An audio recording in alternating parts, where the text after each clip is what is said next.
Hey, thanks for hanging out with us. I'm Colin Sheesbrin. Right now, we are joined by Franklin County Chief Deputy Jim Gilbert. Chief Deputy Gilbert, thanks so much for coming in. So school, a lot of kids went back this week. Columbus starts next Thursday. A lot of focus goes into making sure that these students get to and from school safely every year, and not just at the beginning of the year, but also throughout the year. What are some things that people really need to keep in mind right now, especially because it's a big adjustment? We've gotten used to 3 months of out of school. Now we're back. When it comes to safety on the roads, keeping these kids safe, what do we need to keep in mind? Thank you. I appreciate the opportunity to be here. I thought I was actually coming on to talk about my Bengals, but that's no, I'm just kidding. I'm just kidding. Sheriff Dallas Baldwin, the Franklin County Sheriff, has put a huge emphasis on enforcement, visibility, especially when the kids are going back to school. Obviously, our biggest concern is for everyone to be slowing down, be mindful of when school zones are being enforced, where the lights are flashing. Take that opportunity to slow down, put the phone down, remain very vigilant, don't be distracted, and just pay attention to your speed, pay attention to your surroundings, because with school back in, obviously the biggest concern we have is for everyone's safety, the motoring public as well as obviously our children's safety. So for the next several weeks, we've put a huge emphasis on being very visible in school zones where we have primary responsibility in our townships and unincorporated areas of Franklin County. So big push there, and we're going to have extra eyes at those locations. We will be issuing citations. It is a mandatory court appearance if you're doing 37 or over in a school zone. The reason for that is obviously it's 20 when the lights are flashing. You have to be very mindful, and we take those, the state of Ohio takes those penalties very serious if somebody's operating at a higher rate of speed through a school zone with school children around. And when we're talking about distracted driving, speeding, even impaired driving, you are restarting the DUI checkpoints. Let's talk about that. You have one today. Why do you guys do these? So that's a great question. Every time we have a checkpoint, we put information out on social media. We share that with the public. We share it with our media partners. That's twofold, right? Because we're trying to educate, and we're trying to have individuals who are going to be going out thinking about a plan. Oh, I heard something on the radio, or I saw something on the news or on social media about a checkpoint tonight. I better plan ahead, and I better make arrangements to use a rideshare opportunity instead of driving, getting behind the wheel if I've been consuming alcohol. The other requirement is the U.S. Supreme Court. U.S. Supreme Court makes it very clear that if law enforcement jurisdictions throughout the United States are going to run checkpoints, that there are certain criteria that we have to follow to be compliant with their ruling. So we make those notifications 5 days out. We notify everybody that we're going to have a checkpoint in Franklin County. 3 days out, we put a reminder out, and then the day of, we actually put the location out. So tonight, the checkpoint will be out. We'll be out looking for educating the public and removing impaired drivers in the area of the city of Worthington, in the area of North High Street, just south of 270. It's twofold as well, because we have to run those checkpoints in order to receive our grant funding. With those checkpoints come the opportunity for us to also put additional cruisers out to look for impaired drivers throughout the week. So we have 26 law enforcement agencies that are part of the DUI task force here in Franklin County, and we have 6 partnering agencies that are non-law enforcement but are public service related. Mm-hmm. The clerk's office, prosecutor's office, as well as the engineer's office, as an example. How does the sheriff's office measure success when it comes to these checkpoints? Well, the thing about DUI enforcement is you never know. When you remove an impaired driver from the roadway, you don't know if that person was going to go down the road, go left to center, and strike someone. Just this past week, we had a sheriff's vehicle hit by a drunk driver. So last year we had a DUI careen through the checkpoint, wiping out cones.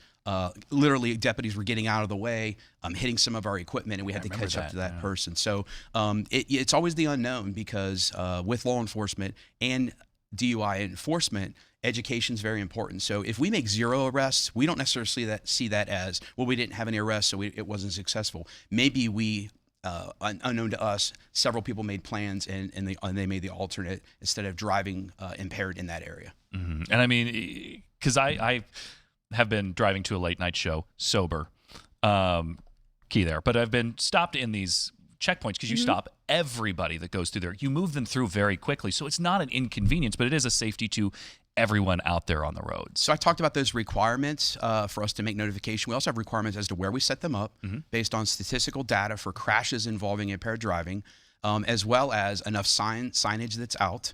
We have to provide the opportunity for somebody to turn off rather than drive through the checkpoint. And then what we do in those checkpoints, we don't check every car. We start off checking every third car. So sometimes you could be pulling through and just receive a flyer and be asked to just drive straight through, or you could be stopped. We only stop cars for 10 to 15 seconds. Yeah, it's really fast. It's very fast. So what we're looking for there is just to make sure somebody has a valid driver's license and that somebody hasn't been, we ask a couple questions. We're looking for those signs of impairment. And then if not, you're on your way. And for someone who still thinks, oh, I've only had a couple, I'm okay to drive and get behind the wheel, what's your message? My message is that if you are even considering that, then there's probably a good chance you need to use. In today's environment, it's so easy. You've got your phone. Nobody doesn't have a phone. The availability to have a rideshare app on your phone or get a ride. And we partner throughout the year at certain holidays with businesses that will provide free rides as well. So it's just, people need to think ahead, and it's uncalled for. It is a choice that you're making. And it's very expensive. If you get arrested for OVI, used to be $5,000 or $6,000. Now it's up to $10,000 between hiring an attorney, your fines, working through all of the suspension issues. It's very expensive. So that's what I always say. A ride share is always cheaper than your legal expenses. Right. And I mean, the restrictions have gotten more and more restrictive as time has gone on. I mean, there are many countries, if you are someone who likes to travel, if you've got a DUI on your record, you cannot enter. I mean, there are long-term consequences to a DUI.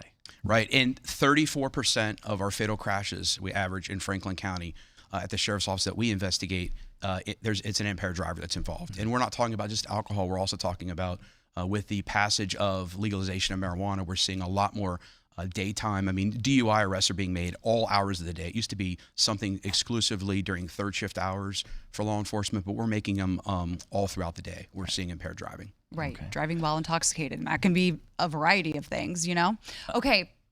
Do you want another question? Yeah, I do. This? Not about this. Okay. I was actually about to change topics. Okay, yeah. About the Bengals? Let's switch about gears. the Bengals? Not the Bengals. Okay, all right. But obviously with the storms this week, the county all around it, especially the south side of Columbus, has seen a lot of destruction. It has caused a lot of traffic signals to be down. There's been a lot of resources called in from the Sheriff's Department, Columbus Police. How is the Franklin County Sheriff's Department, Franklin County Sheriff's Office, working to help this recovery effort? Well, Sheriff Baldwin is very committed to augmenting and assisting and supporting our suburban partners throughout the county.